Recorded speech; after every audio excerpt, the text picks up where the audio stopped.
আসসালামু আলাইকুম দর্শক, আমি এম এ জামান আপনাদেরকে আমন্ত্রণ জানাচ্ছি আমাদের এনটিভি ইউরোপের অত্যন্ত জনপ্রিয় আইন বিষয়ক অনুষ্ঠান ল অ্যান্ড জাস্টিসে। এই অনুষ্ঠান প্রতি বুধবার রাত 8টায় এনটিভি ইউরোপের স্টুডিও থেকে সরাসরি সম্প্রচার করা হয় এবং আমাদের এই অনুষ্ঠান রিপিট করা হয় পরদিন সকাল 9:30টায়। সাথে সাথে আমাদের এই অনুষ্ঠান দেখার সুযোগ রয়েছে ফেসবুক পেজ এবং এনটিভি ইউরোপের ইউটিউবে। আপনাদের সবাইকে আমন্ত্রণ জানাচ্ছি আমাদের অনুষ্ঠান দেখার জন্য। দর্শক, আমাদের এই অনুষ্ঠান অতিথি হিসেবে থাকেন এই কমিউনিটির অত্যন্ত পরিচিত মুখ, বিজ্ঞ আইনজীবী এবং বড় সেন্ট্রাল মসজিদের খতিব ব্যারিস্টার কুতুবউদ্দিন আহমদ শিকদার এমপি। আজকে অতিথি হিসেবে উনি আমাদের সাথে আছেন। আসসালামু আলাইকুম ব্যারিস্টার সাহেব। জি, আসসালামু আলাইকুম ওয়া রাহমাতুল্লাহি ওয়া বারাকাতুহু। কেমন আছেন আপনি ভাই?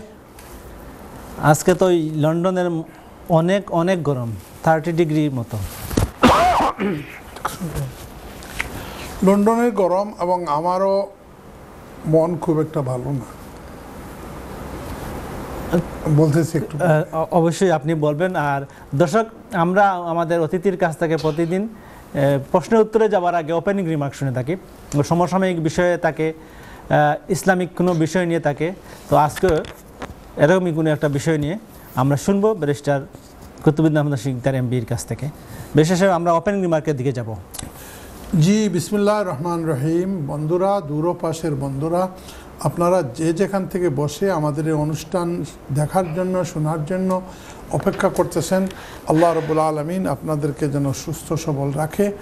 আজকে বন্ধুরা মনটা খুব খারাপ এবং অন্যদিকে মনটা খুব ক্ষুব্ধ, অর্থাৎ আমার মনটা খুব আপসেট এবং অ্যাংরি।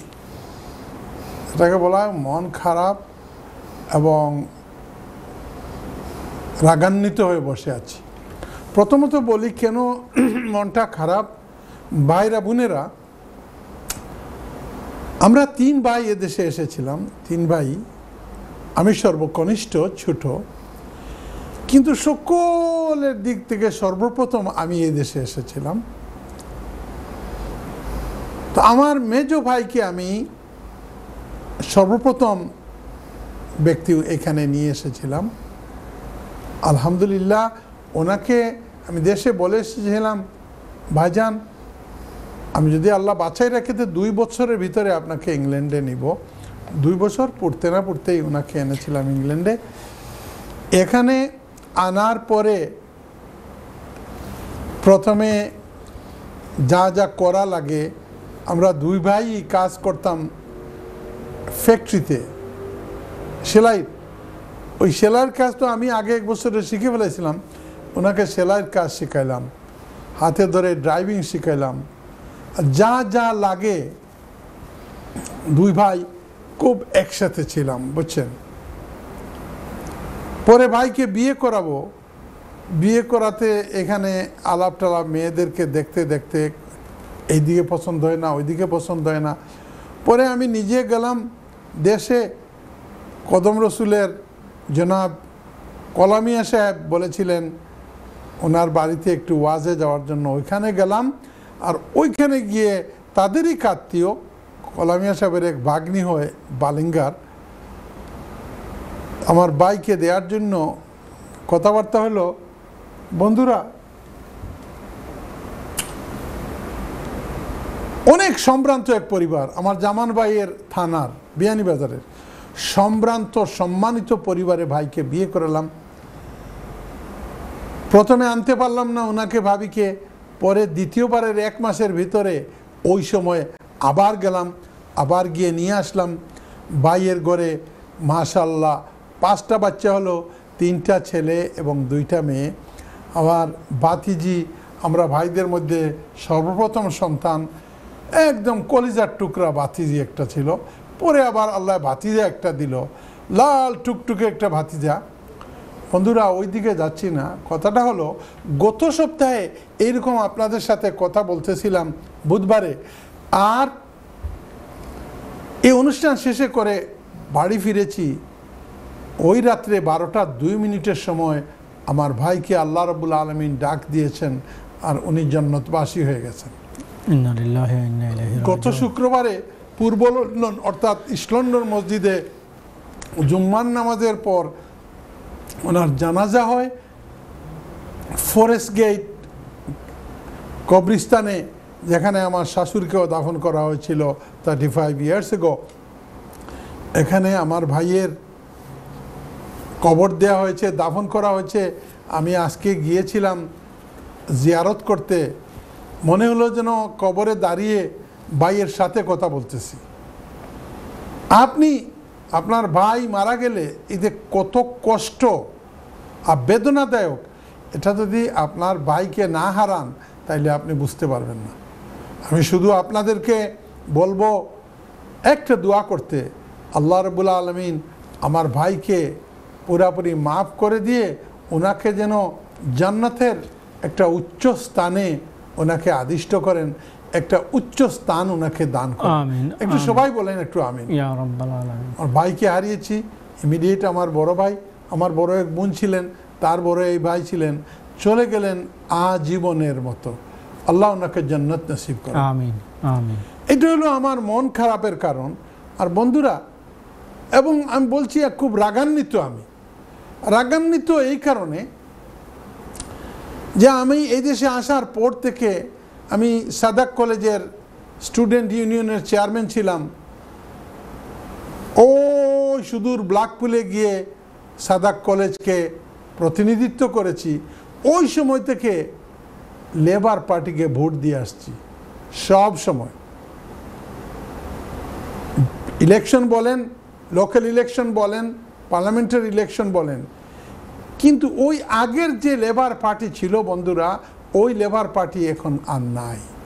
আমরা আশা করেছিলাম যে দীর্ঘ 14 বছর পরে কনজারভেটিভ পার্টি চলে যাবে ক্ষমতা থেকে, আসবে লেবার পার্টি। আমার দেশের গরিব ভাই বোনরা যারা এখানে এসেছে লিগেল হতে পারতেছে না, ওদের জন্য হয়তো লেবার পার্টি একটা আমনেস্টি দিবে, যেভাবে 1999-এ রেগুলারাইজেশন অফ ওভারস্টেয়ার নামে একটা আইন লেবার পার্টি করেছিল টনি ব্লেয়ারের।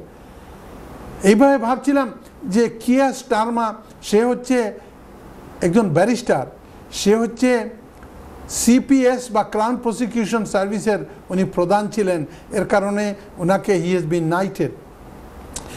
উনি যে কার্যকলাপ করতেছে বন্ধুরা, ওই আগের লেবার পার্টি বলতে কিছু নাই।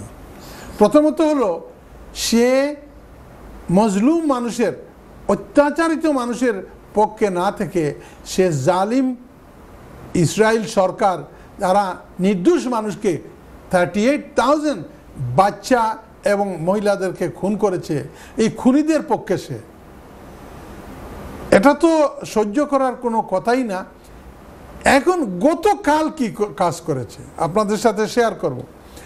গতকাল সে সিঙ্গল আউট করে আমাদের একটা কমিউনিটি, বাংলাদেশি কমিউনিটিকে সিঙ্গল আউট করে 2 বার গালাগালি করেছে। গালাগালি কি, যে তার দল যদি ক্ষমতায় যায়, যে বাংলাদেশের যাদের কাগজপত্র ঠিক না তাদেরকে বান্ডেল আপ করে প্লেন দিয়ে দেশে পাঠিয়ে দিবে। বন্ধুরা, বাংলাদেশের মানুষ এখানে যারা এসেছে মজলুম মানুষ, ছোট্টখাটো কাজ করে রান্না করে কিচেনে এবং এই দেশের মানুষকে খাওয়ায়। এবং যারা ব্যবসায়ী, বিশ্বাস করবেন millions and millions of pound Bangladeshi business থেকে এই দেশের ট্রেজারি বা সরকার পায়। ওরা বলে ইন্ডিয়ান রেস্টুরেন্ট, এটা ইন্ডিয়ান রেস্টুরেন্ট না। ইন্ডিয়ান যে রেস্টুরেন্ট, এটাকে তাদের রেস্টুরেন্টগুলোর নাম হলো নমস্তে, বোম্বে, এই সেই। কিন্তু আমাদের বাংলাদেশি যত রেস্টুরেন্ট আছে সব রেস্টুরেন্টগুলোর নাম দিয়েছে Indian restaurant. Waiter Bangladeshi, Malik Bangladeshi, cook Bangladeshi, porter Bangladeshi, everyone from বাংলাদেশের অনার কিন্তু বলে ইন্ডিয়ান রেস্টুরেন্ট। এই রেস্টুরেন্টগুলো থেকে লক্ষ লক্ষ পাউন্ড এই দেশের সরকার পাচ্ছে, আমরা কন্ট্রিবিউট করে যাচ্ছি। এইটাকে কোনো মূল্য না দিয়ে কিয়ার স্টারমার বলতেছে 56,000 বর্গ মাইলের এক দেশ, এই দেশের মানুষগুলোর প্রতি সে লেগেছে। গতকালকে সে 2 বার বলেছে বাংলাদেশ নাম বলে, বাঙালি নাম বলে, যে তাদের পিছনে লেগেছে। দোষটা কি আমাদের? আমাদের দোষ হলো যে গাজার মুসলমানদেরকে মারতেছে, এই অত্যাচারের বিরুদ্ধে বাংলাদেশিরা একটু সোচ্চার হয়েছিলেন এই কারণে। শুনেন ব্লেয়ার সাহেব, শুনেন কিয়ার স্টারমার সাহেব, ব্লেয়ার সহ বলতেছি, কারণ he was also an attacker to Iraq, killer of 2 million people. আপনি বাংলাদেশি মানুষগুলোর পিছনে লাগবেন না। বাংলাদেশি মানুষের মেজরিটি লেবার পার্টি করে, এরা শান্তিপ্রিয় মানুষ। আপনি জানেন 2011 সালে যখন সারা লন্ডনে আগুন লেগেছিল, রায়টের আগুন, ইয়াংস্টাররা ব্যবসা বাণিজ্য ভেঙে যখন রায়ট করেছিল, আপনি বিশ্বাস করবেন কিয়ার স্টারমার একজনও বাংলাদেশি তরুণ ওই রায়টে অংশ নেয় নাই। বাংলাদেশের মানুষ খুব শান্তিপ্রিয় মানুষ। আপনি আপনার দেশ যখন বাংলাদেশকে দখল করে শাসন করার জন্য, তখন Bangladesh was one of the richest country in the whole world. আমাদের প্রিয় বঙ্গবন্ধু শেখ মুজিবুর রহমান সাহেব বলেছেন এক ইন্টারভিউতে যে ওই সময়ের বাংলাদেশে একজন ব্যবসায়ী এন্টায়ার লন্ডনকে তিনি খরিদ করতে পারতেন, এত ধনী ছিল। আর আপনারা যখন 250 বছর পরে বাংলাদেশ ছেড়ে আসলেন, তখন কি করলেন? তখন ছেড়ে আসলেন বাংলাদেশকে ভিখারি বানাইয়া আপনারা এখানে চলে আসছেন। For God sake leave Bangladeshi people. আমি যখন কুইন এলিজাবেথ আমাকে এমবি দেওয়ার জন্য দাওয়াত করেছিলেন বাকিংহাম প্যালেসে, তখন উনি জিজ্ঞেস করেছিলেন আমাদের কমিউনিটি সম্বন্ধে। উনি জানতেন যে বাংলাদেশি পিপুল আর ভেরি পিস লাভিং, ওরা অন্যদের কোনো কিছুতে নাক গলাতে যায় না। রানী বলেছেন, আমার সাথে কয়েক মিনিট কথা হয়েছিল। আর আপনি আজকে লেবার পার্টির প্রধান হয়ে বাংলাদেশিদের পিছনে লাগছেন। I am very angry. আমার খুব রাগ আসছে যে শুনেন, আপনার রাজত্ব থাকবে না, হয়তো মেজরিটি পেয়ে যাবেন, গভর্নমেন্ট শুরু করবেন, আপনার শুধু পিছনের দিকে তাকিয়ে দেখেন। লেবার পার্টির প্রধান ছিলেন mister Corbyn. Mister Corbyn labour পার্টির প্রধান ছিলেন। উনি পার্টি থেকে এখন বরখাস্ত। উনি একা একা স্বতন্ত্রভাবে, উনি অত্যন্ত ভালো মানুষ ছিলেন, কিন্তু ওনাকে আপনি পার্টি থেকে বের করে উনি স্বতন্ত্র ইলেকশন করতেছেন। আমার ভাইরা বোনেরা, বাংলাদেশের ভাইরা বোনেরা, আপনারা দেখেন, কেউ যদি আপনার বাবাকে গালি দেয় আপনার খুব খারাপ লাগবে, আপনার বংশকে গালি দেয় আরও বেশি খারাপ লাগবে, আপনার দেশকে যদি গালি দেয় এর চেয়ে আরও বেশি খারাপ লাগার কথা।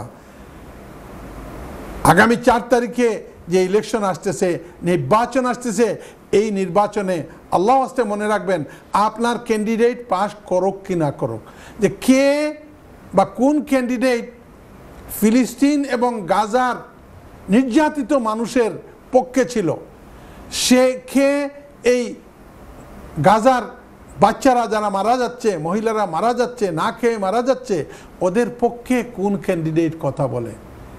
সে যদি অন্য কোনো পার্টির হয়, স্বতন্ত্র পার্টি হয়, আল্লাহ আস্তে দিবেন। এই কিলার কিয়ার স্টারমারকে আমার মনে হয় ভোট দেওয়া ঠিক হবে না। আমি সারা জীবন লেবার পার্টিকে ভোট দিয়ে আসছি, কিন্তু অন দিস ইস্যু বাংলাদেশকে গালি দিয়েছে 2 বার, এবং সে ইসরায়েলের বন্ধু, বলছে পাশ করলেই আগামী নভেম্বরে সে ইসরায়েলে যাবে। এর কারণে বলেছি এবার আমার এই আমানত আমি নষ্ট করব না, ইনশাআল্লাহ ভালো যে ক্যান্ডিডেট দেখব ফিলিস্তিনের পক্ষে কথা বলছে তাকে ভোট দিব। আপনারাও তাই করবেন, করবেন না? থ্যাংক ইউ, ধন্যবাদ। আমরা অবশ্যই মজলুম মানবতার পক্ষে। অশেষ ধন্যবাদ। আপনি শুধু ওই যে ফিলিস্তিনের মুসলমান নয়, সারা দুনিয়ার মানুষ যে যেখানে নির্যাতিত হচ্ছে তাদের পক্ষে আমাদের বয়স উচ্চকিত থাকবে। দর্শক আমাদের জন্য দোয়া করুন। আমাদের অনুষ্ঠানের পক্ষ থেকে আমরা এভাবেই আমাদের কথাগুলো বলে যাব। আমাদের ব্যারিস্টার সাহেব সমসাময়িক বিষয়ে বললেন। দর্শক আমার মনে হয় এটা বিজ্ঞাপন বিরতির সময় হয়েছে। হ্যাঁ, আমরা বিজ্ঞাপন বিরতি একটু পরে যাব। তার আগে আমাদের কয়েকজন কলার লাইনে আছেন। ব্যারিস্টার সাহেব, আমরা কি প্রশ্ন নেব? জি প্লিজ। জি, কে আছেন লাইনে? আসসালামু আলাইকুম। ওকে, জি দুঃখিত কলার, আমরা আপনাকে হারিয়ে ফেলেছি, আপনি আবার চলে আসুন। নেক্সট কলার। ব্যারিস্টার সাহেব, আমরা যদিও রাজনৈতিক না, কিন্তু এই যে ঘটনাক্রমে মানে এটা তো অস্তিত্বের আপনি একটা জাতিকে, জি জি, আমরা দর্শকদেরকে অনুরোধ করব ব্যাপারটা শুধু রাজনৈতিক হিসাবে দেখবেন না, এটা আমাদের জাতিসত্তার উপর আঘাত। হ্যাঁ, অবশ্যই অবশ্যই। এই আঘাতের প্রতিবাদ আমাদের সবার করা উচিত। আপনারাও আজকে আমাদের লাইভে আসে এই ব্যাপারে আপনাদের অপিনিয়ন দিতে পারেন। দর্শক, ব্যারিস্টার সাহেব, লাস্ট উইকে আমরা যে আলোচনা করছিলাম ভোটের ব্যাপারে, ইলেকশনের ব্যাপারে। জি জি, ইলেকশন তো অবশ্যই আমাদের রাইট, এবং এইটা আমি বলছি কোরআন শরীফে আল্লাহ বলতেছে তোমাদের আমানত সঠিক জায়গায় দাও, এবং ভোট হলো বন্ধুরা একটা আমানত। এই আমানতটা সঠিক জায়গায় না দিলে আল্লাহর কাছে ধরা খাবেন। সঠিক জায়গা কে? জালিম মজলুম হলে মজলুম পাবে। যারা অত্যাচারিত মানুষের পক্ষে কথা বলে, যে ক্যান্ডিডেট, তাকে আমরা ভোট দেব।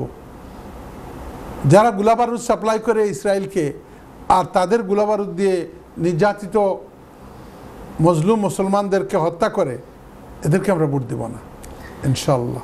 জি, আপনি যে কোনো দল করতে পারেন, আপনার অপিনিয়ন থাকতে পারে, অবশ্যই আপনি সত্যের পক্ষে থাকতে পারেন, মজলুমের পক্ষে থাকতে পারেন, এবং জুলুমের বিরুদ্ধে কথা বলতে পারেন। এই বিষয়টাই আজকে আমাদের ওপেনিং রিমার্কে ছিল, এবং আমরা আমাদের অনুষ্ঠানের পক্ষ থেকে আপনাদেরকে আহ্বান জানাচ্ছি, আপনারা 4 জুলাই আপনারা ভোট কেন্দ্রে যাবেন, আপনাদের ভোটাধিকার প্রয়োগ করবেন, আপনাদের পছন্দের প্রার্থীকে দেবেন, এই প্রত্যাশা করছি। গত সপ্তাহে আমাদের কয়েকটা প্রশ্ন ছিল যে কেয়ার বিষয় সংক্রান্ত। এখনো তারা আশা করতেছে যে কেয়ার বিষয় আসবে সাথে আপনার ডিপেন্ডেন্ট নিয়ে। এই প্রশ্নগুলি এখন তো আমার মনে হয় অবভিয়াস হয়ে গেছে। আপনি কেয়ার বিষয়ে আসতে পারেন, আপনার স্বামীকে, আপনার ওয়াইফকে, আপনার বাচ্চাদেরকে আনতে পারবেন না। এটা গত এপ্রিল মাস থেকে এটা বন্ধ হয়ে গেছে, আমরা অনেক আগ থেকে বলে আসতেছি। আর আরেক কিছু আছে বন্ধুরা, এই গত সপ্তাহে আমি একটা কেস পেলাম, মাঝখানে একদম দালালে নিয়ে আসতেছে কি 12,000 পাউন্ড নিয়েও গেছে। এখন দেখা যায় এটা কোনো জেনুইন কেয়ার এজেন্সিও না, এটা কোনো স্পন্সরশিপ লাইসেন্সও না, স্পন্সরশিপ সার্টিফিকেটও না। তারপরে আমার কাছে নিয়ে আসছে যে ব্যারিস্টার সাহেব বলবে যে না, আপনি ওই যে বাকি যে টাকাগুলো এগুলিও ব্যারিস্টার সাহেব বললে দিয়ে দেবে। আমি বললাম কি ফাইজলামি পাইছেন আপনি? এটা কি কাগজ নিয়ে আসছেন? এই কাগজের উপরে আপনি 12,000 পাউন্ড নিয়ে গেছেন। বলে ব্যারিস্টার সাহেব এরকম নিতেছে তো, আরও 2 জন কাতার থেকে আসছে। বলে ওইটা বাদ দেন, আইনজীবীর কাছে আসছেন, আইনজীবী যে আইনের দৃষ্টিতে যে জিনিসটা আছে এইটা আপনাকে বলে দিল। জি, আমরা অনুরোধ করব যারা ব্রোকার বা এজেন্ট আছেন, মানুষকে প্রতারিত করবেন না, কারণ অনেক ঘটনা ঘটে গেছে, মানুষের অনেক পয়সা ওরা নিয়ে আটকাইছে, কস্ট দিতে পারতেছে না, আবার টাকাও দিতে পারতেছে না। টাকা নিয়ে গেলে আপনি কি আর পাবেন এটা? সো দর্শক, আপনারা যারা কেয়ার বিষয় বা ওয়ার পারমিট, যে কোনো ওয়ার পারমিটের বিষয়ে চুক্তিবদ্ধ হবার আগে একটু লিখে নেবেন, চুক্তিবদ্ধ হবেন, সাক্ষী রাখবেন, তাহলে অন্তত আপনাকে কেউ আপনার পক্ষে কথা বলবে যে আপনার চুক্তি ছিল। চুক্তি না থাকলে আপনি আপনার কোনো দাবি গ্রহণযোগ্য না। আমি দেখেছি লন্ডনের কথা শুনলে লোকজন ইমোশনাল হয়ে যায়, বলে আরে এই চান্স খাওয়াবো নাকি? আরে বাসা বাড়ি বিক্রি করো, বাড়ি বিক্রি করো, জমি বিক্রি করো, ব্যাংক থেকে লোন নেও, নিয়ে টাকা দাও, এইমাত্র অন্য অঞ্চলে যাব, পরে দেখা যায় এটা অনেকেই তাই করতেছে। হ্যাঁ আমার অনেক ঘটনা, হাজব্যান্ড ওয়াইফ আসছে জায়গা জমি বিক্রি করে কাজ ছেড়ে, ভালো কাজ ছিল, চাকরি ফালাই নার্স ডক্টর এরকম ব্যাংকে কাজ করতো, চাকরি বাকরি সব ফেলে এসে এখানে এসে যখন কাজ পায় না তখন তারা খুবই খুবই হতাশ হয়ে যায় এবং তাদের আর অনেকে এখান থেকে অন্য দেশে যাওয়ার চিন্তা ভাবনা করে। এই অবস্থা চলতেছে আমাদের। আমরা কি ব্রেকে যাব নাকি? হ্যাঁ দর্শক, আপনারা অনেকেই চেষ্টা করতেছেন, আমাদের লাইনে একটু প্রবলেম হচ্ছে, তা আমাদের টেকনিক্যাল টিম কাজ করতেছেন, ঠিক হয়ে যাবে, আপনাদের কল আমরা নেব। বেস্টেশন আমরা যদি একটু ফার্দার আলোচনা করি কেয়ার বিষয় নিয়ে। কেয়ার ভিসা নিয়ে এইটা যেটা কেয়ার ভিসার মেজরিটি অফ দ্য সার্কামস্টেন্সেস হলো এগুলো ফ্রড, বুঝছেন? কারণ মেজরিটি বলতেছি, সব না, যারা এখানে এই এজেন্সি হয়েছে ওরা হয়েছে শুধুমাত্র আপনার লোকগুলোকে এই বর্ডারটা পাস করে দেওয়ার জন্য। এখানে চাকরি পাবে না, বলবে ট্রেনিংয়ে আসো, ট্রেনিংয়ে 4-5 ঘন্টা ট্রেনিং দিয়ে 6 মাস হয়ে গেল আপনার চাকরি দিচ্ছে না, কাজ নাই। এর মানে কি? আপনি যখন দেখলেন 1 মাস 2 মাস 3 মাস 6 মাস পর্যন্ত চাকরি দিচ্ছে না, তখন বন্ধুরা আপনাকে অ্যাডভাইস হলো যে ওইটার কথা বাদ দেন, ও আপনাকে আর কাজ দিবে না। আমার কাছে এমনও লোক আছে যারা এই ধরনের সিচুয়েশন দেখে অন্য কোথাও ওয়ার্ক পারমিট নিয়েছে এবং সেই ওয়ার্ক পারমিট যদি আপনি অ্যাপ্লাই করেন তো you will get the visa. আর যদি আবার হোম অফিস আপনার পিছনে লেগে যায় যে আপনি এসেছেন 7 মাস হয়ে গেল, এখন পর্যন্ত HMRC থেকে আপনার নামে কোনো NI কন্ট্রিবিউশন যায় নাই, আপনার নামে কোনো ট্যাক্স যায় নাই, আপনার কোনো কাজের রেকর্ড নাই, আর ইন দ্য মেইন টাইম ওরা যদি 60 ডেজ লেটার দিয়ে দেয়, তাহলে আপনি যদি ওয়ার্ক পারমিট পানও ইট উইল বি ডিফিকাল্ট।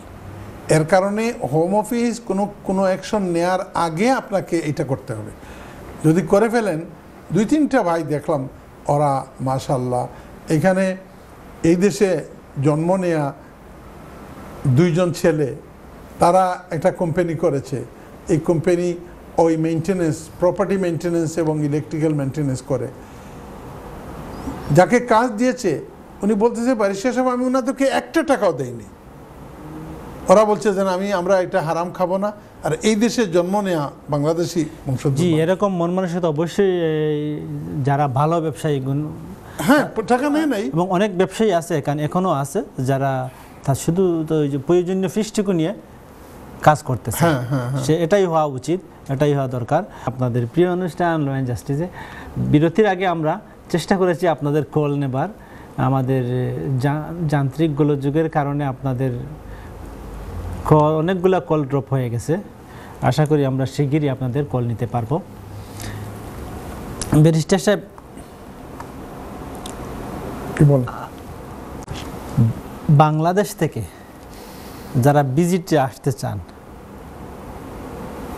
তাদের জন্য, এবং আমাদের অনেক কথা প্রশ্ন করে থাকেন, তাদের আত্মীয় স্বজন বাংলাদেশি পাসপোর্ট বাট আমেরিকা থেকে ভিজিটে নিয়ে আসতে চান, এই 2টা বিষয়ে আপনি কি পরামর্শ দিবেন? এখানে কি লাগবে, দেশে কি লাগবে, বা বিস্তারিত একটা যদি ধারণা দেন আমাদের দর্শকরা উপকৃত হবেন। আপনার বাড়ির ধারে রানাফিংয়ের এক ভদ্রলোক, উনি খুবই অসুস্থ, আগে বিয়ে করেছিলেন, 6-7টা বাচ্চা, একটাও ওনার সাথে থাকে না। পরের বিয়ে করার পরে একটা বাচ্চা রাহি, তাকে নিয়ে এসেছেন এখানে। এখন এই 18 বছরের বাচ্চাটা তাকে দেখাশোনা করে। এখন রাহি বলতেছে যে তার মা যদি এখানে চলে আসতেন, মা বাংলাদেশে আছেন, আমাকে আঙ্কেল ডাকে, কিভাবে আমার মাকে আনা যায়। এখন এই ভদ্রলোক তো অসুস্থতা থাকলে তো সে স্পন্সরও হতে পারবে না, টাকাও দিতে পারবে না, ঠিক না? ঠিক। ব্যাংক অ্যাকাউন্টও দেখাতে পারবে না। তো এই ধরনের যদি কোনো সিচুয়েশন হয়, তাহলে ডিসক্রেশন আছে ইমিগ্রেশন অফিসারের। আপনি দরখাস্ত করবেন, আপনার যে অ্যাপ্লিকেশন, এই অ্যাপ্লিকেশনের মধ্যে সব কিছু বলবেন এবং বিশেষ করে হাইলাইট করবেন এই যে বদরুল ইসলাম সাহেব যে অসুস্থ, ওনার সর্বশেষ মেডিকেল কন্ডিশন নিয়ে। এখন মেডিকেল কন্ডিশন তো ওরা এসে দেখতে পারবে না, মেডিকেল কন্ডিশন লেখা থাকবে তার মেডিকেল রিপোর্টে। যদি হাসপাতালে থাকে তাহলে সার্জন অথবা কনসালটেন্ট দিবে যে উনি কেমিওথেরাপি নিচ্ছে এবং ওনার মেমোরি মনে করেন কমে গেছে। এই একটা চিঠির উপরে ভিত্তি করে এন্ট্রি ক্লিয়ারেন্স অফিসার মানবিক গ্রাউন্ডে তারা ওনাকে এন্ট্রি ক্লিয়ারেন্স দিয়ে দিতে পারে ভিজিটর হিসাবে। দিস ইজ সামথিং আমি বন্ধুরা আমি দেখেছি যে এই দেশ যতই খারাপ হোক না কেন, এন্ট্রি ক্লিয়ারেন্স অফিসারদের মধ্যে ভালো মানুষও আছে। যখন বিশেষ করে এন্ট্রি ক্লিয়ারেন্স ম্যানেজার যারা একটু সিনিয়র লেভেলের, তাদের যদি সুনজরে এইটা আসে যে এইরকম একজন মানুষ খুব অসুস্থ এবং উনি মৃত্যুশয্যায় বর্তমানে শায়িত আছে, আন্ডার ট্রিটমেন্ট, তাহলে স্পেশাল বিবেচনায় এরকম লোকজন এসেছেন, পরিবারের একজন না একাধিকও এসেছেন। দুঃখের ব্যাপার হলো ওরা আসার পরে কেউ যেতে চায় না, সবাই থেকে যায়। আমি বলি হ্যাঁ আসছে, ওখানে তো লিখা নাই দেন আমি আসলে কি করবা কি না করবা, সে তো বেআইনি থাকতেছে না। আইনের ভিতরে যদি হয়, সময়ের মধ্যে যদি, হ্যাঁ সময়ের ভিতরে যদি অ্যাপ্লিকেশন করে তাহলে within the rule say apply করবে, আপনি দিতে বাধ্য। আর যদি আপনি যে কথা বলেছেন যে আমেরিকা থেকে আসবে, আমেরিকা থেকে আসার একটা প্লাস পয়েন্ট হলো এরা মনে করে যে যেহেতু আমেরিকার মতো একটা দেশ এই লোকটাকে গ্রিন কার্ড দিয়ে দিছে অথবা ভিজিটার অ্যালাউ করছে, ভিসা অ্যালাউ করেছে, তাইলে সে এখানে থাকবে না, হয়তো ভালো ফ্যাসিলিটিস আমেরিকাতে পেতে পারে। এটা একটা প্লাস পয়েন্ট। আপনার কাছে যদি ভিজিট ভিসা থাকে আমেরিকার, তাহলে you can make the application, এইটা দেখে এটা পেয়ে যেতে পারে। আর আরেকটা কথা হলো বন্ধুরা, যেমন ভাইকে বলি যে যদি আপনার ভিজিট ভিসা না হয় তাইলে চেষ্টা করবেন আপনি বিভিন্ন অন্যান্য জায়গায় যেতে। অন্যান্য দেশে গেলে, যেমন মনে করেন আমি এই যে গতকালকের ঘটনা, আমার এক আত্মীয় আমাদের বাসায় আসলেন, খুব ধুমধাম খাবার টাবার হলো, উনি একজন ডাক্তার সাহেব ফ্যামিলি নিয়ে, ওনাকে প্রথম রিফিউজ করেছিল। পরে যখন দেখলো যে উনি তো কাশ্মীর সহ ইন্ডিয়া সহ প্রায় 18টা দেশ উনি ভ্রমণ করেছে, it will be quite unreasonable যদি ইংল্যান্ডে আসতে হয়। সে প্রথমে দেখবো উনি একজন ডাক্তার মানুষ, এখানে এসে কী করবে, এখানে কি রেস্টুরেন্টে গিয়ে কিচেন পোটারি করবে? আর ডাক্তারদের যে ইনকাম বাংলাদেশে মাশাআল্লাহ আপনারা যদি শোনেন তো অবাক হবেন। ধরেন একজন জুনিয়র ডাক্তারের একটা রুগী দেখলে 750 টাকা নেয়।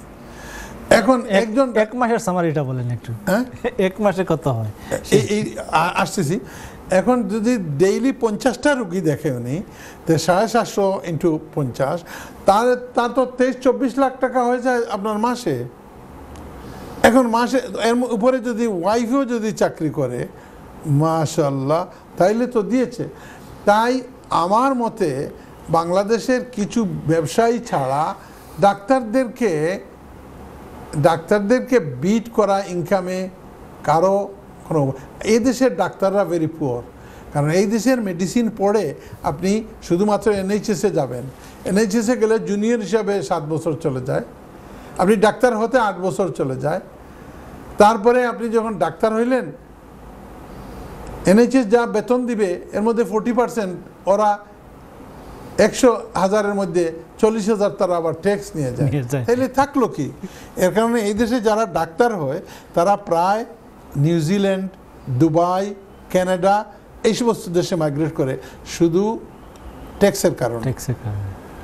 আমার ফ্যামিলিতে আমার ছেলের কথাই ধরেন, সে পাইলট মানুষ, আমাকে বলে আবু 40% দেওয়ার পরে এগুলো খুব খারাপ লাগে, এই ইনকামটা তো দেখাও যায় না, আপনার হাতেও আসবে না, they will take away from there, কাগজে একটু দেখা যায়। জি। তো বাংলাদেশের যদি এরকম টাকাওয়ালা থাকেন, আপনি যদি আপনি ইনকাম করেন, এইটা যদি কনভিন্স করতে পারেন, আমি একদিন বলেছি যে আজ পর্যন্ত কম টাকা দিয়ে সাকসেসফুল হওয়াটা খুব কঠিন, কিন্তু বেশি টাকা দিয়ে কেউ ফেল হয় না।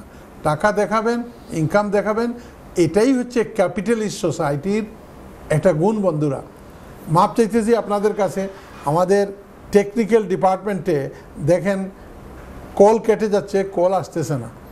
এইভাবে আপনার আমার প্রত্যেকের জীবন হঠাৎ দেখবেন একটা না একটা, ওই আমার ভাইয়ের মতো একটা না একটা কারণ আসবে, আর ওই কারণে দেখবেন আল্লাহর মেহমান হয়ে যাবেন।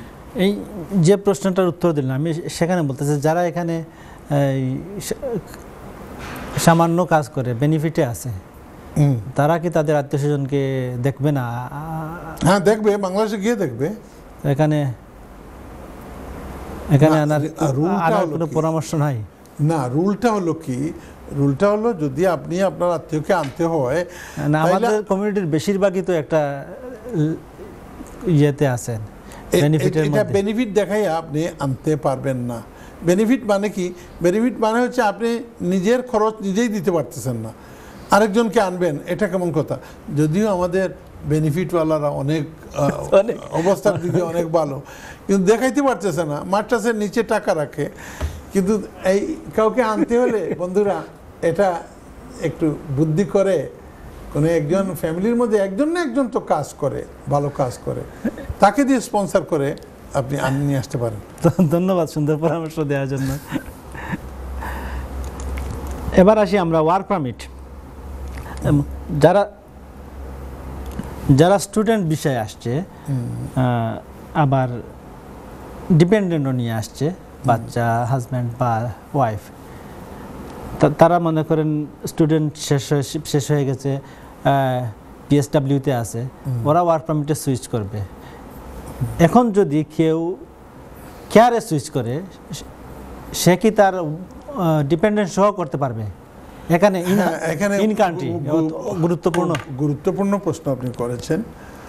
প্রথম হলো, যদি কেউ এসেই স্টুডেন্ট হিসাবে এসেই বলে আমি ওয়ার্ক পারমিটে চলে যাব, ইউ ক্যান ডু দ্যাট। আপনি কোর্স শেষ করার পরে আপনাকে 2 বছরের পিএসডাব্লিউ দিল, এবং এই 2 বছরের ভিতরে আপনি যে কোনো রুট আপনি ধরতে পারেন। এটা কেয়ারার হতে পারে। এখন প্রশ্ন আপনি করেছেন যে সে যদি কেয়ারার হয়ে এটা কেয়ার এজেন্সিতে যায়, তাহলে তার ফ্যামিলির কী হবে? যেহেতু সে বাইরে থেকে আনতেছে না, ওই যে রেস্ট্রিকশনটা, এটা হলো বাইরে থেকে আনার ব্যাপারে। ধন্যবাদ। আমরা অসম্পূর্ণ অংশটা আমরা বিরতির পর সম্পন্ন করব। দর্শক, আপনারা দেখছেন ল অ্যান্ড জাস্টিস অনুষ্ঠান। আমরা বিজ্ঞাপন বিরতিতে যাচ্ছি, বিরতি থেকে এসে চেষ্টা করব আপনাদের প্রশ্ন নেওয়ার। ভেরি সরি কারণ আমরা ওই যে যান্ত্রিক গোলযোগের কারণে আপনাদের কল নিতে পারছি না। কল আমরা যখন নিতে চাই কেটে যায় লাইনটা।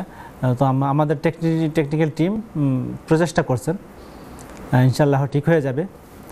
আপনারা আমাদের সাথেই থাকুন। আমাদের টেকনিক্যাল সাপোর্ট টিম কাজ করে যাচ্ছেন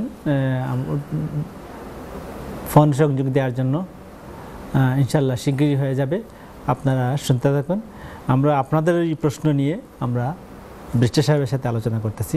ব্যারিস্টার সাহেব, আমার যে একটা প্রশ্ন ছিল ওয়ার্ক পারমিট নিয়ে, তো যারা স্টুডেন্ট হয়ে আসছিল ডিপেন্ডেন্ট সহ, আবার স্টুডেন্টশিপ শেষ করে পিএসডাব্লিউতে গিয়ে আবার যখন অন্য কোনো সেক্টরে মুভ করবে, তখন কি তার ডিপেন্ডেন্ট যারা আছে এদের কি হবে যদি তারা কেয়ার সেক্টরে যায়? It's a good question. প্রথমে হলো, যদি কেউ স্টুডেন্ট হিসাবে দেশে আসে, কেউ মনে করে যে এখানে আসার পরই আমি চলে গেলাম ওয়ার্ক পারমিটের জন্য, নো, এইটা কাজ করবে না। আমি এই কয়েকদিনের ভিতরে পেলাম যে স্টুডেন্ট হিসাবে এসেছে, আসার সাথে সাথে সে অ্যাসাইলাম করে ফেলছে। আমি তাকে গতকালকে একজন স্টুডেন্টকে বললাম, বাবা তুমি অ্যাসাইলাম করলা, তুমি চিন্তা করো তুমি নিজে একবার ইমিগ্রেশন অফিসার হয়ে যাও।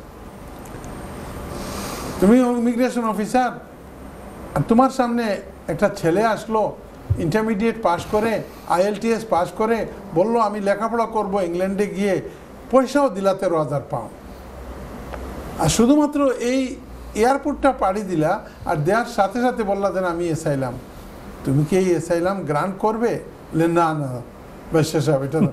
তাইলে এইরকম ফ্রেশ স্টুডেন্ট হয়ে আসার সাথে সাথে ডোন্ট ডু অ্যাসাইলাম, এবং don't apply for work permit. Work পারমিটের জন্য হ্যাঁ আপনার বোন আছেন, ভগ্নিপতি আছেন, আত্মীয় স্বজন আছেন, এরা টাকা টুকা দিয়ে ওয়ার্ক পারমিট একটা ম্যানেজ করে ফেললো।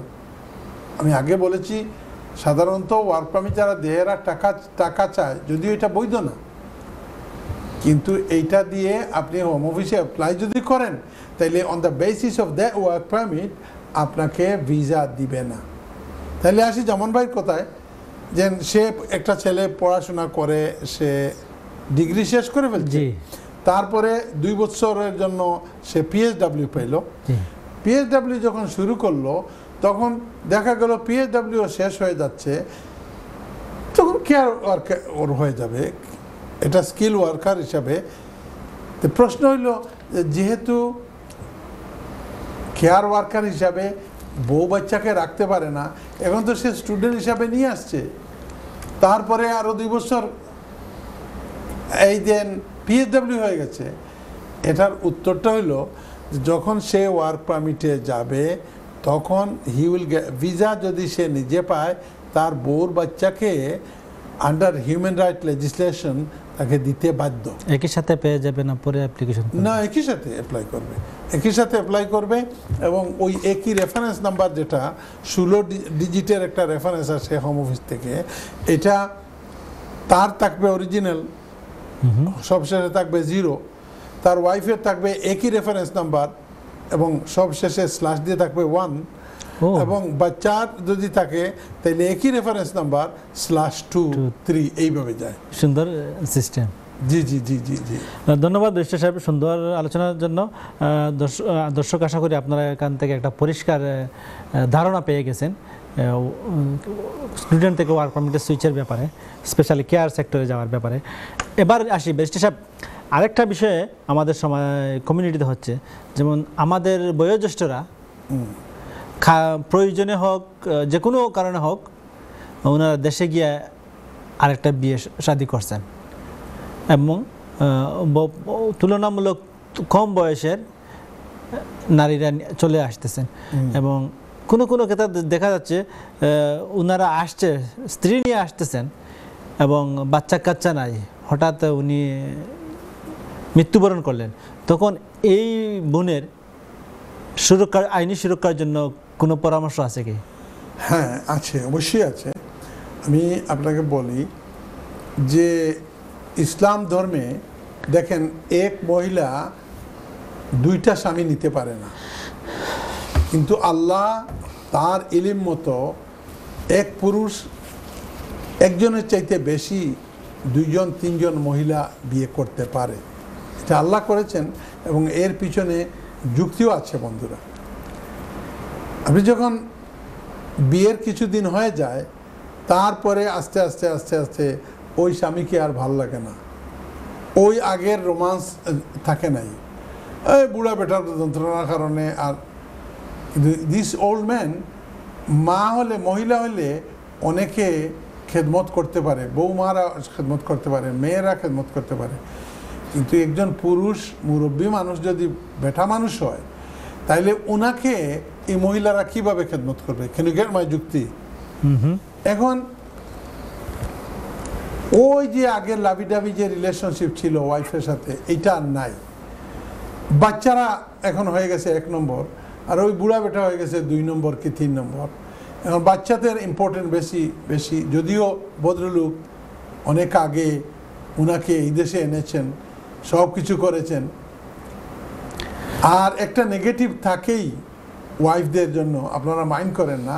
আমি ছোট্ট একটা 2 মিনিট ব্যারিস্টার সাহেব আপনাকে থামাতে হচ্ছে, আমরা একটা বিজ্ঞাপন বিরতিতে যেতে হচ্ছে। আবার মনে হয় আমার সব কিছু ঠিক হয়ে যাবে আশা করতেছি।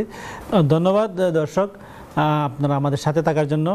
আমরা আমাদের টেকনিক্যাল টিম প্রচেষ্টা চালিয়ে যাচ্ছেন, আশা করি হয়ে যাবে। ব্যারিস্টার সাহেব, আমরা যে একটা প্রশ্ন নিয়ে আলোচনা করতেছিলাম যে জি ওইটা বলতেছি, আপনি এবং বলছেন এবং আমাদের এই যে মুরব্বী মানুষ দেশে হ্যাঁ, গিয়ে বিয়ে এই করতে প্রবণতা দেশে গিয়ে বিয়ের প্রবণতা কেন থামছে না? আর এটাও তো একটা অন ইসলামিক না, আমাদের কিন্তু অন-ইসলামিক না, কিন্তু কিন্তু আমাদের এইটা এখানে চর্চা করার কোনো সুযোগও নাই মনে হয়। কিন্তু পুরুষদেরও দোষ আছে। পুরুষদের দোষ আছে কেন? যে জি। অল্প চা এক কাপ আপনাকে দিল না আপনার ওয়াইফ, আপনার কথা একবার শুনলো না, বলেন হ্যাঁ বাংলাদেশ যাইমু আর আমার টাকা আছে আমি গিয়েও বিয়া করে ফেলাইমু এক কাপ চায়ের জন্য। এক কাপ চায়ের জন্য, অথবা এক্সকিউজ মি, সে বাধ্য অবিডিয়েন্স দেখাচ্ছে না, বুঝছেন? আপনি নেচার হলো, আমার এক হুজুর একটা ঘটনা বলতেন যে এক পীর সাহেব ছিলেন। এই পীর সাহেব কোনো পানিতে ফু দিলে অসুস্থতা সুস্থ হয়ে যেত। দূর দূরান্ত থেকে লোকজন মুরগি টুরগি কদু লাউ কদু নিয়ে আসতো তাবিজ টাবিজ নেওয়ার জন্য। তো একদিন ওয়াইফ বলতেছে, ওয়াইফ কিন্তু এই হুজুরের কোনো পাত্তা দিতে চায় না। আচ্ছা, তো তুমি এক বিছানায় থাকো, সকালে বাথরুমে যাও, আমি রান্না দিলে খাও, মানুষগুলোকে ঠকাইয়া মুরগি টুরগি সব কিছু খাইয়ে ফেলতেছো। তো পীর সাহেব বললো, রে আমার তো বউটাকে আমি যদি কোনো ফিরাকি না দেখাইতে পারি তাইলে এত সব শেষ। সব শেষ। সব শেষ। তো একদিন দেখছে যে বারান্দায় বেগম সাহেব বসে তার চুলটা আশ্রাইতেছে। শীতের দিন পীর সাহেব নামাজে গেছে, আসরের নামাজে, একটা চাদর গায়ে দিয়ে, গ্রিন কাট চাদর। আসরের নামাজ পড়ার পরে উনি করছে কি, ইসমে আজম পড়ে, তার যা পড়ার পড়ুক, যে মানুষ ও উড়াল দিতে পারে এরকম সা করে বাড়ির উপর দিয়ে গিয়ে দেখছে যে বউ দেখলো কিনা। হ্যাঁ তাকাচ্ছে, বলছে কাজ হয়ে গেছে। আজকে তো দেখলো যে আমি উড়াল দিয়ে দক্ষিণ থেকে উত্তরের দিকে গেলাম। মাগরিবের নামাজ পড়ার পরে উনি আসছে, এসে দেখে যে বেগম সাহেব তো বারিন্দা আর আন্দরকুটায় শুধু তাড়াহুড়া করে হাঁটাচাড়ি করতেছে। বলছে তুমি কি পীর হইলা? পীর হয়ে দেখলাম তো আজকে একজন দক্ষিণ সাইড থেকে উড়াল দিয়ে উত্তর সাইডে চলে গেছে, ওই বেটার কাছে গিয়ে তুমি মুরিদ হও। পীর সাহেব বলতেছে, না বেগম তুমি আস্তে আস্তে কথা বলো, ওইটা কে ছিল জানো? বলে কে ছিল বলো দেখি। ওইটা দেখো না আমার গায়ে দিয়ে সবুজ চাদর, না এরকম চাদর দেখো নাই তুমি? বলে হ্যাঁ এরকমই তো দেখলাম। তাইলে তুমি ছিল নাকি? বলে হ্যাঁ আমি ছিলাম। লো এর কারণে দেখছি যে ডাইনের ডানা এটা পুরাপুরি চলতেছে না, এরকম দেড়ং দেড়ং দেড়ং দেড়ং করে। অর্থাৎ সাধারণত ওয়াইফরা স্বামীর পিরাকিকে মানতে রাজি না, তাই দিন মানতে না রাজি হওয়ার কারণে আমরা হুট করে এক সম্পর্ক নষ্ট করে বললেন যে গিয়ে বিয়ে একটা করে ফেলি। That is not right. এখন আসি আপনার কথায়, অনেক কারণে বিয়ে করতে পারে। গিয়ে ওনাকে নিয়ে আসছে, এখানে আসার পর তার বয়স হয়ে গেছে, উনি মারা গেছে, এরকম কলার আছে। এই মহিলার 2 বছর কি 2.5 বছর হয়েছে। এখন কি করবে? এখন সে ওই পিআইপিও পাবে না, কিচ্ছু পাবে না। যদি বাচ্চা দুইটার সঙ্গে থাকে আল্লাহ বেনিফিট করবে। এখন 10 বছর পরে সে লিগেল হওয়ার কথা ছিল। হ্যাঁ মজার ব্যাপার হলো বন্ধুরা, এই মহিলা কাভার করার জন্য সিচুয়েশনটা একটা আইন আছে, এটাকে বলে বেরিভমেন্ট। কি বললাম? বেরিভমেন্ট। বেরিভমেন্ট আইনে বলা হয়, যদি কোনো ফ্যামিলি একজন ব্রিটিশ সিটিজেনের অথবা যার আইএলআর আছে এরকম লোকের ফ্যামিলি হয়ে, ওয়াইফ হয়ে, বাচ্চা হয়ে এই দেশে আছে, আর ওই লোকটা যিনি স্পন্সার ছিলেন তিনি যদি মারা যান, তাইলে বেরিভমেন্ট আইনের অধীনে মারা যাওয়ার পরপরই যদি আপনি অ্যাপ্লাই করেন, তাহলে ওই মহিলাকে এবং তার বাচ্চাদেরকে ইনডিফিনিট লিভ দেয়া হবে। যেমন ডোমেস্টিক ভায়োলেন্সে 3 মাসের ভিতরে আপনার ইনডিফিনিট লিভ দিয়ে দেয়, এইভাবে বেরিভমেন্ট আইনেও ইনডিফিনিট লিভ দিয়ে দিবে। ওইখানে কোনো ইংরেজিতে ইংলিশের প্রয়োজন নেই, কোনো লাইফ ইন দ্য ইউকের প্রয়োজন নেই। এটা সলিসিটার। ধন্যবাদ ব্যারিস্টার সাহেব, আমরা একটু ট্রাই করি একজন কলার নেবার। ওকে, দেখেন বিসমিল্লাহ করে। দুঃখিত দর্শক, আমরা আপনাদের কলে কে আছেন লাইনে? আসসালামু আলাইকুম। জি ওয়ালাইকুম সালাম। কে বলছেন, কোথায় থেকে বলছেন? আমার নাম মোহাম্মদ জাকিরুল ইসলাম, বার্মিংহাম থেকে বলছি। জাকিরুল ইসলাম, বার্মিংহাম। আপনি কেমন আছেন? আলহামদুলিল্লাহ ভালো আছি, আপনারা ভালো আছেন? ওকে, আজকে কিন্তু আপনি আমাদের প্রথম কলার। অনেক কলার মানে আমাদের অনেক কলার ড্রপ হয়েছে, কল ড্রপ হয়েছে, আমরা নিতে পারি নাই। দেখছি আপনারা লাইন কাম করছেন। জি জি, আমাদের হইতে দাও কা। জি, আপনি আপনার প্রশ্ন করে ফেলুন। প্রশ্নটা হলো যে আমরা আমার রিলেটিভ রাইট অফ পেপার পাই আইছিল। তার পাসপোর্টে এক্সপায়ার হইছিল 28 জুন 28 হতো। ভিসা হতো আপনারা এক্সপায়ার জুন 28 থেকে এক্সপায়ার। তখন তাই বাদে ছিল অ্যাপ্লাই করতাম। আর তার হাজবেন্ড আর পাইকার ছিল অ্যাপ্লাই অ্যাপ্লিকেশন করতে। আপনারা একটু জানতাম আসলাম, তারা বাংলাদেশে রয়েছে। তাই নাইছেন কবে? তাই লোকের দেখেন যে 7 দিন। 7-10 দিন আছেন। আচ্ছা ঠিক আছে, আপনি 500 চেক এটা পাঠাইবা, এটা খুব ইম্পর্টেন্ট। আরেকটা রিকোয়েস্ট হলো, আপনার প্রোগ্রাম তো আলহামদুলিল্লাহ ভালো। আরেকটা সেকেন্ড এটা প্রোগ্রাম যে আপনার খালি যে ওটা ইসলামিক প্রোগ্রাম যদি করতে আর একটু বেটার হয়ে যায়, আমরা বললাম। ধন্যবাদ।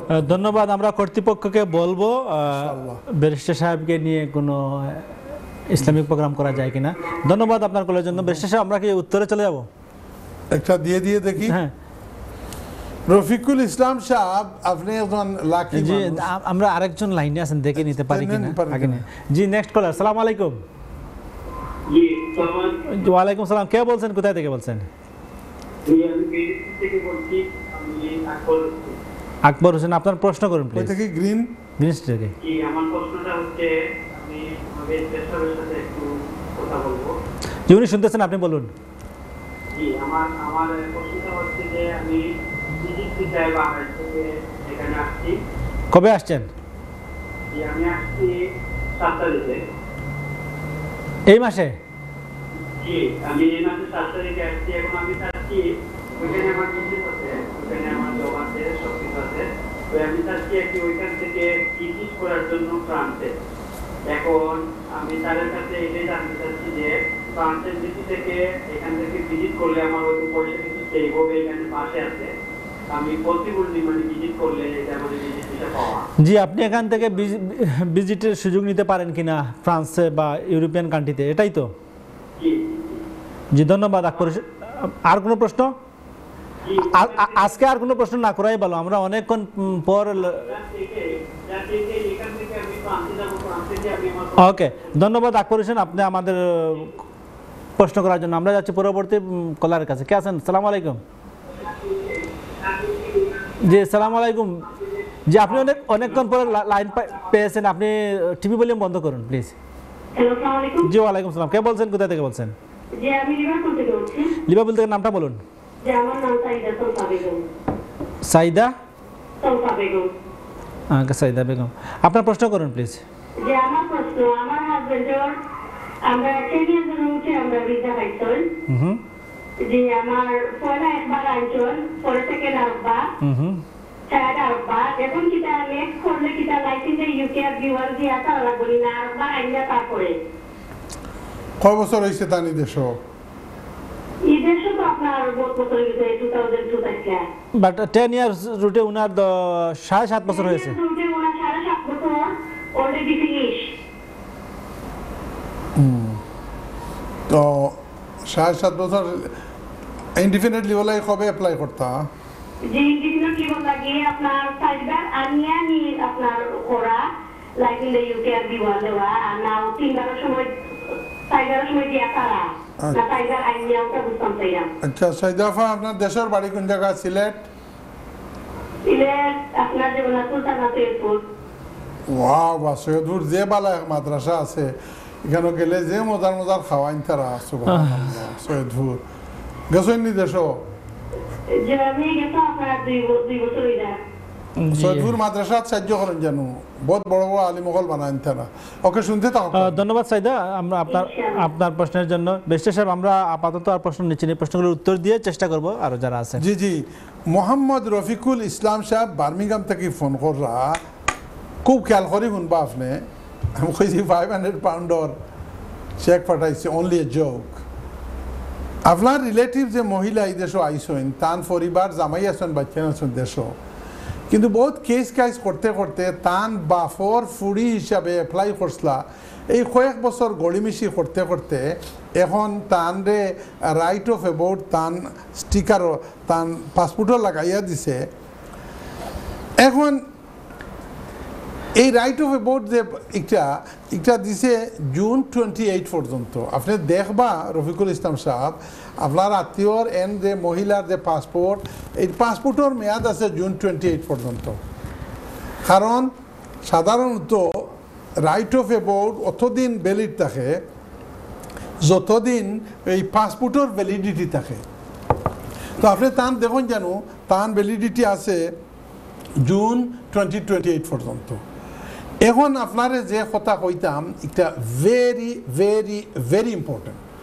এটা কিতা, তানরে হকা কোনো যে লয়ারে তানরে আনিয়া দিছেন, এন গেছে গিয়া ব্রিটিশ পাসপোর্টর লাগি এপ্লাই করতা। ব্রিটিশ পাসপোর্টর লাগি এপ্লাই করলে তার বাফর সিটিজেনশিপ লাগবো এবং মা বাফর বিয়ার ম্যারিজ সার্টিফিকেট লাগবো। এই দুই জিনিস যদি থাকে, নিশ্চয় আছে, নতুবা তারা দিল না তানরে ব্রিটিশ পাসপোর্টও লাগে অ্যাপ্লাই করেন যদি। এখন তো লাল পাসপোর্ট নাই, এখন তো navy passport, she will get the navy passport. Very very important answer আপনার তানরে বুঝাই দিন জানো, then at the moment she is entitle to a British passport. তাই নটা করিলেন জানো। Thank you. হ্যাঁ, পরে করলো আকবর হোসেন, উনি ভিজিটে এখানে আসছেন, আবার ভিজিটে ফ্রান্সে যেতে চান। হ্যাঁ, আকবর হোসেন সাহেব সিলেটের মানুষ, কিন্তু শুদ্ধ ভাষায় কথা বলেছেন সুন্দর করে, খুব ভালো। উনি এসেছে ভিজিটে অন 7th of June। এই মাসর জুনের 7 তারিখ ওদেশ আইসেন visit visa. You are a lucky man mister Akbar Hossain. দেশ খায় কারবার আছে দেখাইছেন, তারা কনভিন্স হইয়া দিলেইছে আপনারে 2 রাকাত নফল নামাজ পড়েন জানো, শুক্রিয়া তান। ও আল্লাহ, তোমারে থ্যাংক ইউ কইবা লাগে এই 2 রাকাত নামাজ পড়িয়া। If you do, Allah will be pleased. বলে আমার নিয়ামতর শুক্রিয়া আদায় করেন। আর আপনি ও ভিসা দিয়া you go to French embassy, এবং ওখানে গিয়া আপনি ফ্রান্সর ভিসা লাগে অ্যাপ্লাই করবা। ফ্রান্সর ভিসা লাগে অ্যাপ্লাই করেন যদি, it will be quite not very easy but quite easy আপনি পাইবা। আর ফ্রান্সের ভিসা পাইলেন যদি, ইউরোপের যে 27টা দেশ আছে, এই 27 দেশের মাঝে যে কোনো দেশও আপনি যাইতে পারবা, আপনার কোনো অসুবিধা হবে না। আকবর হোসেন 1 মাস হয়েছে না দেশ থেকে আইসেন, কিন্তু আইয়েও ফাইল হয়েছেন ল অ্যান্ড জাস্টিস ব্যারিস্টার কুতুবুদ্দিনের এবং জাওয়ান সাহর। ইউ আর সো লাকি আনিও। Thank you very much. হ্যাঁ, তবে করলে সময় থাকতে তো অনেক সময় লেগে যায়, ওই যে হ্যাঁ, তা তো প্রসেসিং অনেক সময় লেগে যায়। ধন্যবাদ। আমাদের পরের কলার ছিলেন Saida sofa Begum. Saida sofa Begum Liverpool থেকে। আপনি বড় ভাগ্যবান, আপনি অখিতা লাগি জানেননি। আজকে আমার কাছে অ্যাডভাইস নেওয়া লাগি, বিশ্বাস করুক আমি মিশা মাতিয়ান না, আপনার লিভারপুল থেকে ট্রেনে এক বদল লুকাইছেন এবং ইটস ওয়ার্থ ইট। 200-250 পাউন্ড আমারে দিয়া খরচ হয়েছে তান, আরও কত বাড়া টাড়ায়, কিন্তু ইটস ওয়ার্থ ইট। ভদ্রলোকরে যে লিগেল অ্যাডভাইস করছি অ্যাপ্রিসিয়েট করছেন, আর আমরা যে অ্যাডভাইস দেই প্রফেশনও, ও যে আপনারা অ্যাপ্রিসিয়েট করেন, এর লাগেও প্র্যাকটিস করি, এর লাগেও এই ল অ্যান্ড জাস্টিসও আই, এর লাগেও আপনারা দোয়া কামনা করি। আপনি কইরা আপনার হাজবেন্ডরে আপনারা বিয়া করিয়া 3 বার প্রায় 7.5 বছর ফাইয়া হাঁটছেন 10 ইয়ার রুটে ভিসা, বিয়া করছেন, বাচ্চা হয়েছে। এখন 10 বছরের চিন্তা করা ইনডিফিনিট লিভ পাইতে হইলে আমার হাজবেন্ডর লাইফ ইন দ্য ইউকে আর ইংলিশ লাগবো নি? জি লাগবো। আপনি ইমিডিয়েটলি লাইফ ইন দ্য ইউকেটা ফার্স্ট করাইল কা, life in the UK first করাইলেন যদি ইকটার মাঝে শহীদা সোফা বেগম ইকটার কোনো মেয়াদ নাই। আমরা যারা LLB অনার্স ডিগ্রি পাস করছি ও 34-35 বছর আগে, এখন পর্যন্ত LLB অনার্স রয়ে গেছে। এইরকম life in the UK pass করলে ইকটার আজীবন ভ্যালিড। কিন্তু B1 যদি পাস করেন তো ইকটার 2 বছর, অর্থাৎ আপনি আগামীতে যে সময় ইনডিফিনিট লিভ লাগে অ্যাপ্লাই করতা একটা হিসাব করিয়া ঠিক 2 বছরের ভিতরে আপনি B1টা পাস করিলেন যাবেন। ঠিক আছে? ওনার প্রশ্ন ছিল আমি কি এখন কখন করব? এই কথাই তো বললাম যে লাইফ ইন দ্য ইউকে যদি এখন করে তাইলে এটা এক্সপায়ার হবে না, শি ক্যান ইউজ ইট। যে সময় 2.5 বছর বাদে আবার আইব, শি ক্যান ইউজ ইট। কিন্তু B1 যদি এখন পাস করেন তাইলে তানটা তো এক্সপায়ার হয়ে যাব। এর লাগি হন থাকি ও যেদিন থেকে ইন্ডিপেন্ডেন্ট লিভ লাগে অ্যাপ্লাই করতা ওদিন থেকে হিসাব করিয়া ওদিকে আইয়া 2 বছরের ভিতরে পাস করেন। ধন্যবাদ আপনাকে। দেখি আমাদের লাইনে কে আছেন। সালাম আলাইকুম। জি কলার, সালাম আলাইকুম।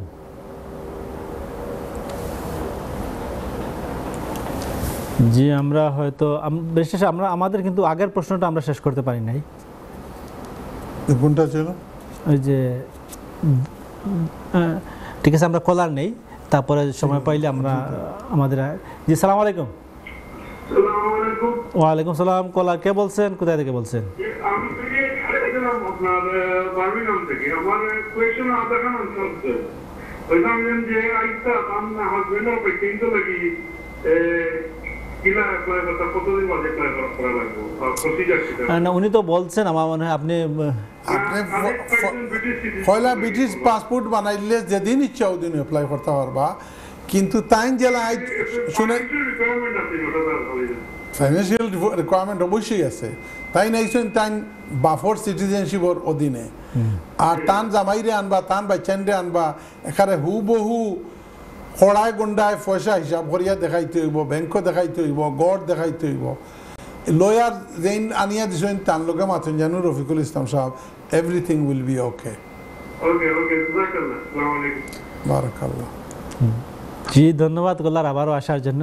জি নেক্সট কলার। আসসালামু আলাইকুম। ওয়ালাইকুম সালাম রহমতুল্লাহ। আপনি কে বলছেন?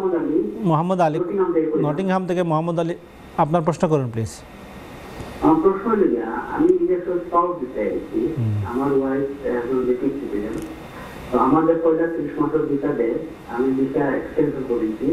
এখান লাগে A2, আমি B1 দিয়া আমি তার ভিসা এক্সটেনশন করছি।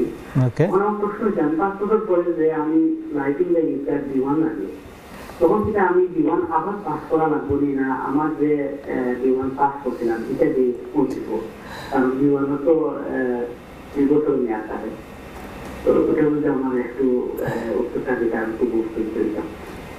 ধন্যবাদ। আসলে আমরা এ সংক্রান্ত প্রশ্নের উত্তরে একটু আগে দিয়েছি, তারপরেও আপনি শুনতে থাকুন, বেশ অবশ্যই আপনার প্রশ্নের উত্তর দেবেন আমরা। ওকে নেক্সট কলার। আসসালামু আলাইকুম। জি ওয়ালাইকুম সালাম। কে বলছেন, কোথায় থেকে বলছেন? জি আমি লিংকন থেকে বলছি। লিংকন থেকে। আপনার নামটা বলুন প্লিজ। শাহনাজ। শাহনাজ, প্রশ্ন করুন প্লিজ। আমি জানতে চাচ্ছিলাম, আসসালামু আলাইকুম কুতুবুদ্দিন ভাই। জি জি উনি শুনছেন, আপনি প্রশ্ন করে ফেলুন। জি আমি বলতে আমি আমার আম্মার জন্য আমি টিপ অ্যাপ্লাই করছিলাম। আমার আম্মা এখানে সিটিজেন, তো আমি তার জন্য টিপের অ্যাপ্লাই করছিলাম। তো আম্মাকে মিনিমাম আমার আম্মার লিভার ট্রান্সফার হইতে আমার শাহনাজ আপনাকে একটু লাউডলি বলতে হবে, আমরা শুনতে পাচ্ছি না, মানে পরিষ্কার হচ্ছে না। আমার আম্মার জন্য আমি পিপের হ্যাঁ পিপের অ্যাপ্লিকেশন করেছেন, এখন সমস্যা কি? আমার আম্মাকে মিনিমাম রেটটা দিয়েছে। আচ্ছা। আমি যে কারণে তার কেয়ারও করতে পারছি না। ওকে। তা আমি আপিল করেছি, কিন্তু আপিলের জন্য ওরা আমাকে হিয়ারিং এর ডেট দিবে, বলছে যে আমি যে কাগজপত্র পাঠিয়েছি আরো কাগজপত্র যদি থাকে তাহলে সেগুলো যেন পাঠায় দিই, তাহলে ওরা আমাকে হিয়ারিং এর ডেট দিবে। আমি জানতে চাচ্ছি যে টিপের আপিল করার পরে কি ধরনের কাগজপত্র আমাকে দিতে হবে? শুনতে থাকেন। ধন্যবাদ, আপনি শুনতে থাকুন। আপনার প্রশ্নের জন্য অনেক ধন্যবাদ। আমরা যাচ্ছি পরবর্তী কলারের কাছে। ওকে দর্শক, এই প্রশ্নগুলোর উত্তর দিয়ে আসি, আমরা চেষ্টা করবো আপনাদের কল নেওয়ার। আমাদের মোহাম্মদ আলী নটিংহামের মিস্টার সাহেব। মোহাম্মদ আলী সাহেব নটিংহাম থেকে ফোন করছেন, কইরা you are a lucky man, British কন্যা বিয়া করিয়া আইসইন, আলহামদুলিল্লাহ, লাখ লাখ শুক্রিয়া আল্লাহর। আপনি পয়লা 2.5 বছরের ফাইসলা, পরের 2.5 বছরেরও ফাইসইন, আপনি B1 পাস করলেছেন। আপনি যদি আগর পয়লা থেকে আমরা শো দেখতা তাইলে এটার আনসার প্রায় হয়ে গেছে। আপনি যেদিন অ্যাপ্লাই করবা ও দিন থেকে করে দিয়ে আইবা 2 বছরের ভিতরে যদি ডেট থাকে B1-ওর, দেন ইউ আর ফাইন। আর 2 বছর যদি 24 মাসের বাইরে পড়ে যায় গিয়া, then I'm afraid you have to pass B1 again. কথা বুঝছেন নি মোহাম্মদ আলী সাহেব? নটিংহামর সকলের কাছে আমরা কথা কি আসসালামু আলাইকুম ওয়া রাহমাতুল্লাহি ওয়া বারাকাতুহু হইবা। Be a good man here, be a good husband, be a good father. আমরা গন্ডগোল পাই, কথা হয়ে যায় ইনডিফিনিট লিভ, ব্রিটিশ সিটিজেন ওয়ার আগ পর্যন্ত কোনো পুলিশের লোকে গন্ডগোল, কোনো মারামারি ধরাধরি কিছু করেন না জানো, হবার পরেও না। আমি বললাম আর কি, কমপক্ষে এটা তো পাওয়া পর্যন্ত ভালো থাকা। শাহনাজ লিঙ্কনের। হ্যাঁ, সিস্টার শাহনাজ ফোন করেছেন লিঙ্কন থেকে। উনি বলতেছেন যে ওনার আম্মার স্বাস্থ্য খুব ভালো না, এর কারণে পার্সোনাল ইন্ডিপেন্ডেন্স পেমেন্টের জন্য অ্যাপ্লাই করেছিলেন, কিন্তু তারা অথরিটি দিয়েছে মিনিমাম রেট। 3 রেটের সাধারণত ফিপ থাকে, একটা মিনিমাম রেট, লোয়ার রেট, আরেকটা হলো মিডল রেট, আরেকটা হলো ইনহান্স রেট। অর্থাৎ বড়, মধ্যম এবং ছোট্ট। ওনার আম্মাকে দেওয়া হয়েছে ছোট্ট। তো তারা পরে এই ডিসিশনের পরে কর্তৃপক্ষ শাহনাজ আপুকে দিয়েছে আপিল রাইট। বলছে আপনি আপনার যদি কাগজপত্র অন্য কোনো কিছু থাকে এগুলো পাঠিয়ে দিয়েন, আমরা একটা আপিলের ডেট দিব, এবং ওই আপিলে যে জজ সাহেব শুনবে, যারা শুনবে ওনারা হচ্ছে ইন্ডিপেন্ডেন্ট, ওনারা ওই অথরিটির বা সরকারের কোনো লোক না। এখন শুনেন শাহনাজ আপু, পিপ এমন একটা জিনিস, এখানে আমি সাধারণত লয়ার হিসাবে এখানে বলা ঠিক হচ্ছে কি না জানি না, পিপ ওই কাগজের উপরে তারা সাধারণত ডিসাইড করে না। ওই যে ডাক্তার সাহেব আসে আপনার কথার উপরে, আপনার স্বাস্থ্যকে দেখে এক্সামিন করে, এইটার উপরে মেইনলি করে।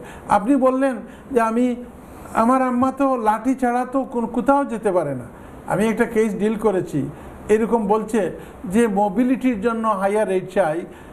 বলছে আপনি যখন বললেন যে আপনি মোবিলিটির জন্য অন্য সাহায্য লাগে, তো এখন কি সাহায্য?